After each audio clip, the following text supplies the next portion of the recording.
Pertanyaan mengenai mengapa Yesus datang dari suku Yehuda, selalu menjadi topik yang menarik untuk dibahas.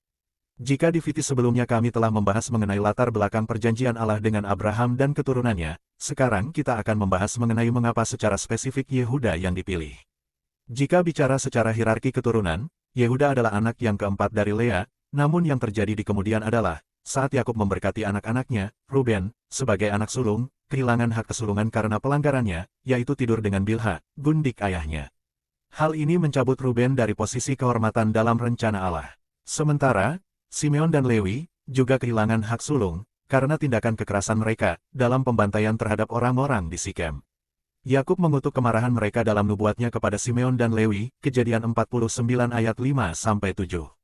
Dari peristiwa ini, secara hierarki, otomatis Yehuda menjadi yang sulung. Meskipun Yehuda juga tidak sempurna dalam hidupnya, misalnya, dalam kasus Tamar di Kejadian 38. Namun dalam beberapa kesempatan, Yehuda menunjukkan sikap pemimpin, pengorbanan dan pertobatan. Seperti saat menyelamatkan Yusuf dari rencana pembunuhan saudara-saudaranya, Kejadian 37 ayat 26-27.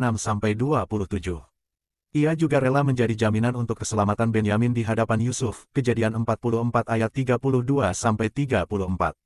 Namun lebih dari semua itu, bukan perbuatanlah yang dilihat, tapi Kejadian 49 ayat 8-12 mencatat, bagaimana Yakub secara eksplisit memberikan berkat khusus tentang Yehuda yang menjadi nubuatan profetik untuk Yehuda. Tongkat kerajaan tidak akan beranjak dari Yehuda, Kejadian 49 ayat 10.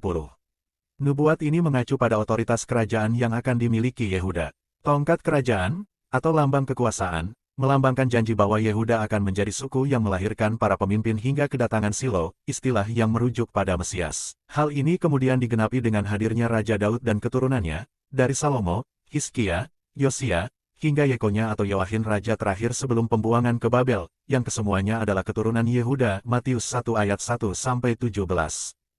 Frase anak singa, pada Kejadian 49 ayat 9 menunjukkan kekuatan dan keberanian Yehuda, yang kemudian diidentikan dengan Yesus sebagai singa dari suku Yehuda, Wahyu 5 ayat 5. Sementara gambaran anggur dan susu, Kejadian 49 ayat 11-12 melambangkan kelimpahan dan damai sejahtera yang akan diwujudkan oleh Mesias.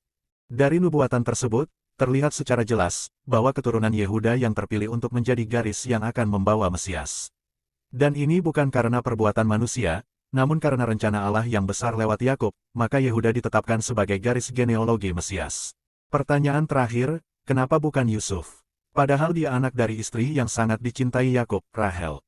Yusuf juga anak yang diistimewakan oleh Yakub, catatan hidupnya jauh lebih baik dari Yehuda, Yusuf tidak bercela sama sekali.